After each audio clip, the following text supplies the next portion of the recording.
Hello, and welcome to my book and build. This is Stephanie Hamiter, and I chose the book Lyric McKerrigan Secret Librarian by Jacob Sanger Weinstein and illustrated by Vera Broskell. It begins with an evil villain taking over the world's books. He says, I want $1 billion trillion or my army of giant moths will eat the world's books. No librarian would ever stand for that, and Lyric McKerrigan is no different. And it seems she has a knack for picking just the right book and just the right moment for just the right person. And so she shows up on scene and delivers books to distract most of the evil villain's henchmen. And as the guys in the background on this one are distracted by their book, it says, But who was that plumber who had just the right book in her toolbox? And the title of the book is Your Boss Can't Do That.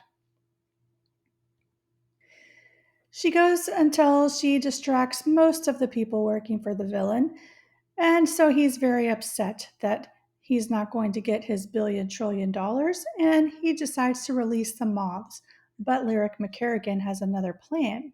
She decides to distract the moths with a flashlight and brings them over to a story time where she tells them a very Goldilocks esque story about how they don't really want to eat books. Really, what they would like to do is eat a nice wool clothing. And so, guess what?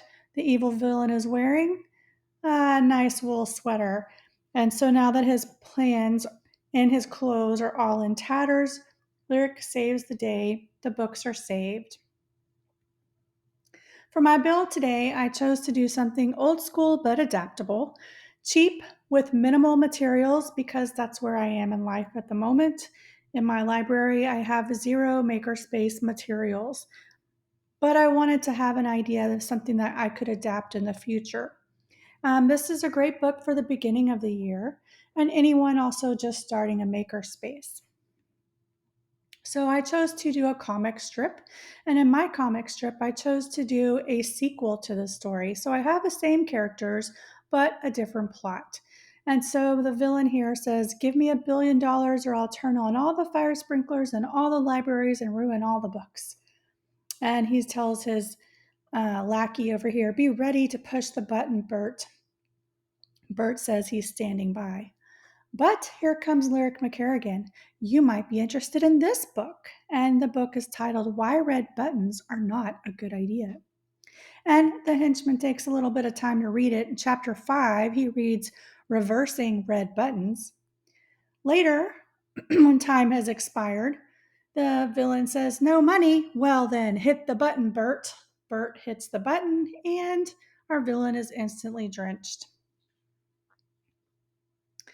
So I really wanted to focus on something that was going to have some problem solving skills and critical thinking skills involved.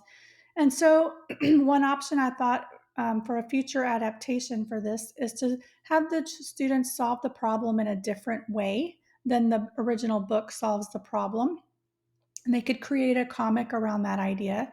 They could also come up with what superpower does your teacher have and create a comic, or what some superpower would you choose and create a comic. So they're still having to do some critical thinking, still having to do some problem solving, even though they're not creating an actual physical product. I guess they are. It's a comic strip.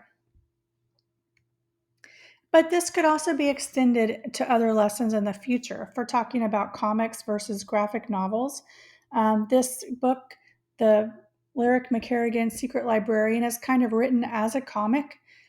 We could talk about plot and character lessons in the library. You could also, if your library has access, use an online comic strip creating sites such as Comics, Powtoons, or TinyTool. This is probably the thing that I will do in the near future. At the moment, I don't have access, so I'm just waiting for that to arrive.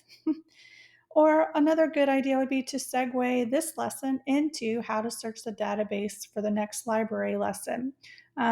Because how does she know all these books? How does she know that they're a good fit for the right person? Well, students could also become more familiar with more books by learning how to search the database. So while it's an old school build, not necessarily a build in so many in the original sense of the word. They are still building knowledge. They are still using critical thinking skills, and they are still using problem solving skills, which is at the heart of a makerspace activity. So thanks for watching.